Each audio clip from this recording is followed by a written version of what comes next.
देखो, टॉपिक पढ़ेंगे land utilisation. Important है, एग्जाम में पूछा जाता है। लैंड यानी कि जमीन, यूटिलाइजेशन पे वो किस तरीके से यूटिलाइज हो रही है। बताओ कहाँ कहाँ पे किस किस तरीके से लैंड को यूटिलाइज किया जाता है। ठीक है, चलो जी।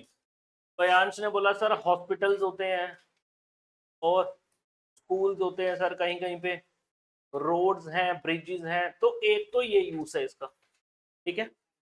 उसके बाद में एग्रीकल्चर लैंड भी होता है कि नहीं होता है, ठीक है। तो अगला यूज बोल दिया सर हमने, कौन सा है, एग्रीकल्चरल यूज हो गया सर, ठीक है। कुछ लैंड फॉरेस्ट के अंडर भी है, तो उसको हम बोलेंगे जी वो लैंड जो कि फॉरेस्ट के अंडर है। यानी कि जो लैंड होता है डिफरेंट रीजन्स में, वो डिफरेंट डिफरेंट पर्पसेस के लिए यूज होता है, उसी को बोलते हैं लैंड यूज, या फिर लैंड यूज पैटर्न बोलते हैं। इसको क्या बोलते हैं, land use pattern, land use pattern, और बोलते हैं लैंड यूटिलाइजेशन, ठीक है। फिर इसके बाद एक और टॉपिक आएगा, वो आएगा लैंड यूटिलाइजेशन इन इंडिया। आपको बताना पड़ेगा भाई कितना परसेंट लैंड फॉरेस्ट के अंडर है, कितना परसेंट लैंड एग्रीकल्चर के अंडर है, ठीक है। उसके लिए कुछ इंपॉर्टेंट टर्म्स आपको पढ़ने पड़ेंगे, जो आपको लॉन्ग आंसर में भी आ सकता है और शॉर्ट आंसर में भी आ सकता है, ठीक है। अब देखना इसको बड़े ध्यान से। देखो जी, land resource are used for following purposes, ठीक है। पहला पर्पस है फॉरेस्ट। पहले क्या है, नाम से ही पता लग रहा है, बड़ा सिंपल है सर, वो जमीन जिसके ऊपर क्या है, फॉरेस्ट है। वो जमीन जिसके ऊपर क्या है, फॉरेस्ट है, ठीक है। अब इंडिया में भी डिफरेंट रीजन्स में फॉरेस्ट है, मध्य प्रदेश, छत्तीसगढ़, जम्मू कश्मीर, महाराष्ट्र, हर जगह फॉरेस्ट है। तो वो सारी की सारी जमीन जो फॉरेस्ट के अंडर आएगी, वो एक यूज हो गया, ठीक है। समझ गए, चलिए जी। दूसरा है बच्चा, land not available for cultivation. क्या बोला, land not available for cultivation. Cultivation का मतलब क्या है, खेती बाड़ी, ठीक है। कि वो लैंड जो कि खेती बाड़ी के लिए अवेलेबल नहीं है। तो सर खेती बाड़ी के लिए अगर अवेलेबल नहीं है तो किसी और काम में लगी होगी, है नहीं। तो इसमें क्या क्या आएगा सर, पहला बैरन लैंड और वेस्ट लैंड। बैरन लैंड यानी कि बंजर लैंड, ठीक है जी। वेस्ट लैंड वो है जिसपे एग्रीकल्चर वगैरह नहीं होती, ये भी बंजर ही आप समझ लें, एरिड हो सकता है, ठीक है। ठीक है, जैसे कि डेजर्ट रीजन में आपकी लैंड होगी, यहाँ पे पत्थर वत्थर बहुत ज्यादा है, एग्रीकल्चर के लिए वो बेस्ट लैंड नहीं है। उसको क्या बोल देंगे, बैरन लैंड और वेस्ट लैंड। बैरन लैंड, हाँ जी, इसके ऊपर घर बना सकते हैं आप, वही लिखा है नीचे भी देख लो, लिखा है land put to non agriculture uses. जैसे आपने बोला सर अगर इसके ऊपर एग्रीकल्चर नहीं हो रहा है, ये वेस्ट लैंड है, तो इसके ऊपर घर बना सकते हैं या और कोई स्ट्रक्चर बना सकते हैं। वही यहाँ पे लिखा है कि जो नॉन एग्रीकल्चर यूजेस में लैंड इस्तेमाल होती है ना, जैसे कि बिल्डिंग्स बनाएंगे, जैसे कि इसके ऊपर रोड्स हैं, जैसे कि फैक्ट्रीज हैं, एक्सेट्रा, और इंफ्रास्ट्रक्चर है। समझे, ये कौन सी कैटेगरी में आएगी, बोलो, land not available for cultivation. समझ गए सर, पहला लैंड वो जो फॉरेस्ट है, दूसरा लैंड वो जो नॉट अवेलेबल फॉर कल्टीवेशन है। इसमें क्या क्या आएगा सर, बैरन और वेस्टलैंड, ठीक है।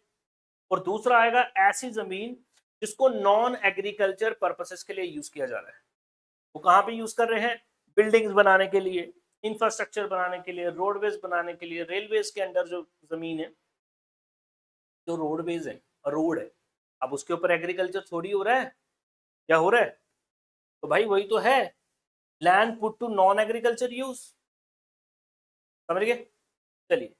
तीसरा है बच्चा आपका, other uncultivated land, excluded fallow land, excluded fallow land. समझो बच्चा, इसने बोला अदर अनकल्टिवेटेड लैंड, ये वो लैंड है जिसके ऊपर कल्टीवेशन नहीं की जा रही। मेरी बात समझ रहे हो, ये जरूरी नहीं है कि ये बैरन है और बंजर है, बैरन नहीं है, बंजर नहीं है, लेकिन फिर भी हम इसके ऊपर एग्रीकल्चर नहीं कर रहे हैं, अनकल्टिवेटेड है। क्यों? क्योंकि सर इसके अंडर परमानेंट पास्चर्स हैं और ग्रेजिंग लैंड्स। समझ लो, ये वो जमीनें होती हैं गांव देहात में बच्चा, ये घास के मैदान होते हैं जिसपे पूरे गांव के जानवर जाके चरते हैं, ग्रेजिंग करते हैं। ठीक है, अगर हम चाहे तो इसको कन्वर्ट कर सकते हैं एग्रीकल्चर लैंड में, ये बंजर लैंड नहीं है, तभी इसको बोल दिया अदर अनकल्टिवेटेड लैंड। बट इस कल्टिवेटेड लैंड में फैलो लैंड नहीं आता बच्चा। फैलो लैंड आप समझ लो, अभी तो आगे आपको और समझाऊंगा फैलो लैंड क्या है।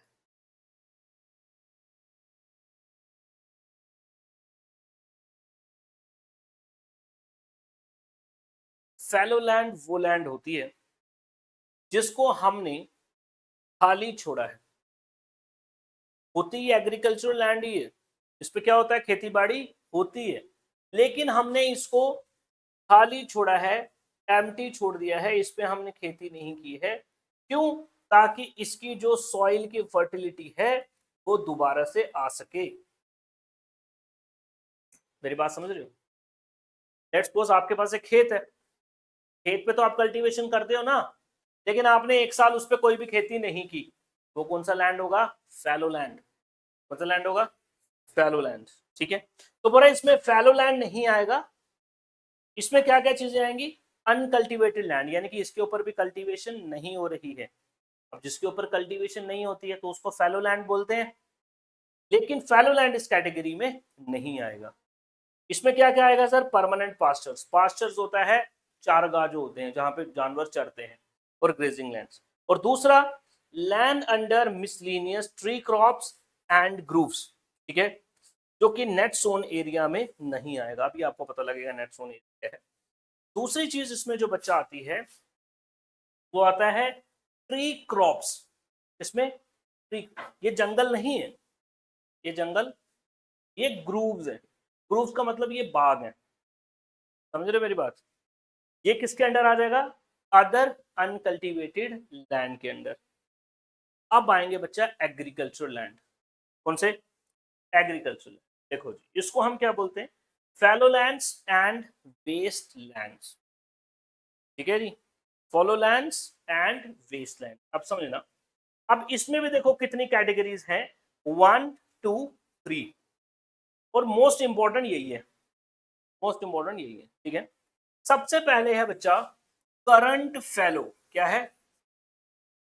करंट का मतलब फॉर द टाइम बिंग, अभी के लिए, ये अभी के लिए फैलो लैंड है, अभी के लिए फैलो लैंड है। अभी के लिए क्या है?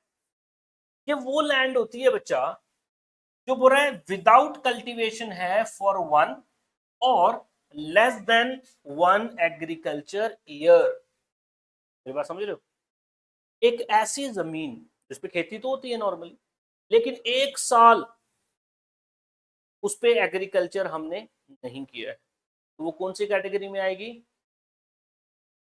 फैलो में भी, फैलो में भी कौन सी? Current fallow. कौन सी आएगी? Current fallow. ठीक है, दूसरा आता है बच्चा other than current fallow. Other than, तो अदर देन करंट फैलो मतलब ये एक साल तक अगर हमने इसको छोड़ा होगा तो ये फैलो लैंड होगा, एक साल से ज्यादा और 5 साल से कम। क्या बोला? एक साल से ज्यादा और 5 साल से कम अगर किसी एग्रीकल्चर लैंड को छोड़ा होगा वो क्या बन जाएगा? Other than current fallow. क्या बनेगा? देखो लिखा है left uncultivated for the past 1 to 5 agriculture years. समझे? और तीसरा आता है बच्चा कल्चरेबल वेस्ट लैंड। क्या आता है? ये वो जमीन है बच्चा जिसको आपने 5 साल से ज्यादा एग्रीकल्चर नहीं किया। दोबारा, 1 year और लेस, अभी बताता हूं, 1 year और लेस क्या बन जाएगा? Current fallow. क्या हो गया? ठीक है, 1 से लेके 5 साल तक अनकल्टिवेटेड छोड़ा है, क्या आएगा? Other than current fellow, other than current fellow, ठीक है। और 5 साल और उससे भी ज्यादा अगर हमने छोड़ा है कल्चरेबल वेस्टलैंड, समझ गए?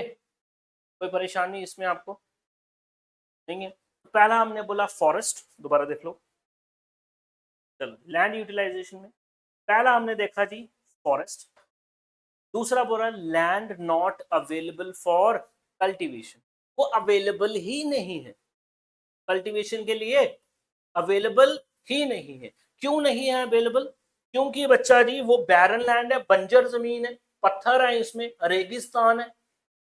और दूसरा इसको हमने नॉन एग्रीकल्चर पर्पसेस में यूज किया हुआ है। भाई इस पे मकान बनाया, इस पे बिल्डिंग बनाई है, इस पे ब्रिजेस बनाई है, तो जब बिल्डिंग बनाई है तो एग्रीकल्चर कैसे करेंगे इसके ऊपर? ठीक है, तो ये land not available for cultivation ही तो हुआ। तीसरी कैटेगरी आती है सर अदर अनकल्टिवेटेड लैंड, जिसमें फैलो लैंड नहीं आएगा, क्योंकि फैलो लैंड की अलग कैटेगरी हमने देखी आगे। इसमें क्या क्या चीजें आ गई सर? परमानेंट पास्चर्स हैं, ठीक है, और ग्रेजिंग लैंड्स है, और साथ में ट्रीज क्रॉप्स के रीजन, जो बाग बगीचे होते हैं जहां पे ट्रीज लगे होते हैं, लेकिन ये फॉरेस्ट के अंडर नहीं आते। फिर किस में आएंगे? अदर अनकल्टिवेटेड लैंड के अंडर आ जाएंगे। चौथा है बच्चा फैलो लैंड्स। फैलो लैंड्स में हमने 3 कैटेगरी देखी। पहला करंट फैलो, सर 1 साल या उससे कम, अगर हमने इसको अनकल्टिवेटेड छोड़ा है। फिर है अदर देन करंट फेलो, 1 साल से 5 साल के लिए अनकल्टिवेटेड छोड़ा है। फिर आता है कल्चरेबल वेस्टलैंड, अगर हमने 5 साल तक भी एक इलाके पे एग्रीकल्चर नहीं किया तो उसको क्या बोल देंगे? कल्चरेबल वेस्टलैंड बोल, ठीक है। चलिए बच्चा, अगला है नेट सोन एरिया। क्या है? Net sown area. Net sown area का मतलब बच्चा ये है कि कितने एरिया पे आप कल्टीवेशन करते हो, ठीक है। देखो पंजाब में भी खेती हो रही है, क्या पंजाब के पूरे जमीन में ही खेती हो रही है? नहीं ना भाई, कुछ जंगल भी होंगे तो फॉरेस्ट हो गया, ठीक है जी। अच्छा जी, इसके बाद में land not available for cultivation भी होगा, लोगों के घर है, मकान है, इंडस्ट्रीज है, ठीक है जी। फिर आ जाएंगे आपके जिसमें एग्रीकल्चर होती है, वो इलाके जिसमें एग्रीकल्चर होती है, वो टोटल एरिया जो होता है उसको हम क्या बोलते हैं? नेट सोन एरिया, ठीक है। सोन एरिया समझ गए ना? जिसपे सोइंग होती है, जिसपे आप कल्टीवेशन करते हो, जिसपे आप एग्रीकल्चर कर रहे हो। ये कैसे होगा? पूरे के पूरे इंडिया को मिलाएंगे हम, वो इलाका, ठीक है। चलिए जी, net sown area is the physical extent of the land on which crops are sown and harvested, जहां पे क्रॉप्स को लगाया जाता है और काटा जाता है। क्या आएगा? नेट सोन एरिया, ठीक है जी, नेट सोन एरिया बच्चा, ठीक है। चलिए जी, अगला है बच्चा एक और, ग्रॉस क्रॉप्ड एरिया, ठीक है। Gross cropped area. Gross cropped area बच्चा क्या होता है? Area sown more than once in agriculture year plus net sown area is known as gross cropped area. बच्चा समझो, नेट सोन एरिया तो आपको समझ आ गया, ठीक है। ग्रॉस का मतलब होता है बच्चा टोटल, ठीक है। नेट सोन एरिया बच्चा वो एरिया होता है, ठीक है, जिसमें क्रॉप्स को लगाया जाता है। यानी कि देखो, क्रॉप्स को लगाओगे ना पहले महीने, तो 4 महीने में वो क्रॉप आप काट लोगे। 3 से 4 महीने का ही क्रॉप का साइकिल होता है। तो इन सारे रीजन्स में जहां जहां पे क्रॉप्स लगाई जा रही है, इसको हम क्या बोलते हैं? नेट सोन एरिया, ठीक है। लेकिन ग्रॉस क्रॉप्ड एरिया क्या है? ग्रॉस क्रॉप्ड एरिया वो एरिया है बच्चा, इसमें 2 चीजें हैं, तो क्या क्या है बोलो? इसमें कितनी चीजें हैं? दो चीजें हैं सर। पहली चीज इसमें ये है नेट सोन एरिया, क्या है? ठीक है, ये है बच्चा आपका net sown area plus plus क्या प्लस है? Area sown more than once in agriculture year. ठीक है बच्चा, एरिया सोन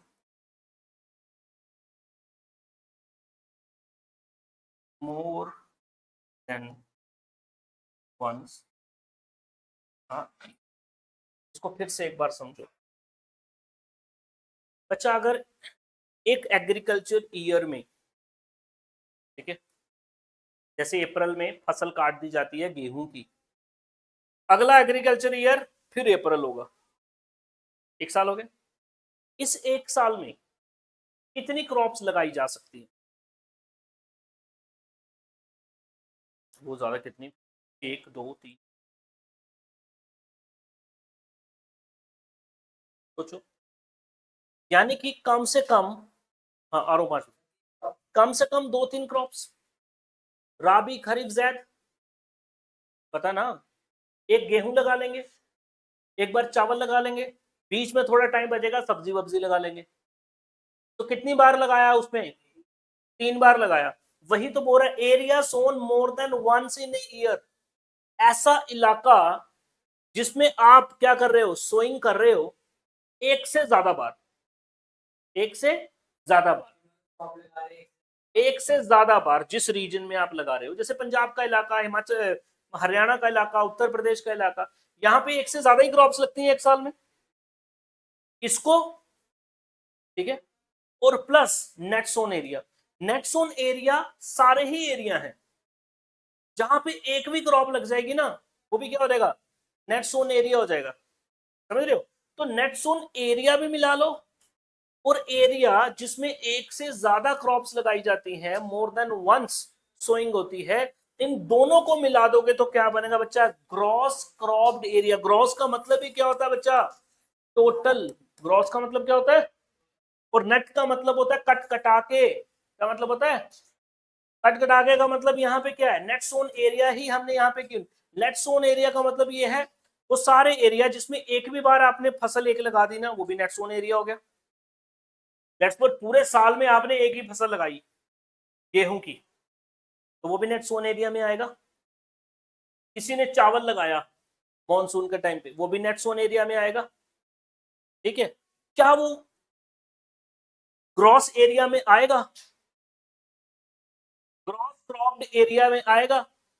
सर एक चीज से नहीं, हम दो चीजें देखेंगे ग्रॉस क्रॉप्ड एरिया में। कौन कौन सी? वो सारे के सारे इलाके जो नेट सोन एरिया है, प्लस वो भी इलाके जिसमें एक से ज्यादा फसलें एक साल में उगाई गई हैं। इन दोनों को मिला देंगे तो क्या बनेगा? Gross cropped area. क्वेश्चन पूछ सकता है difference between net sown area and gross cropped area.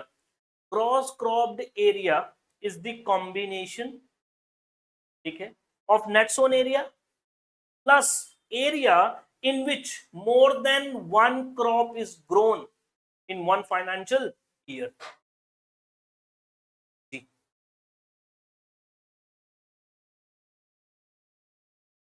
तीन क्रॉप लगा दी मतलब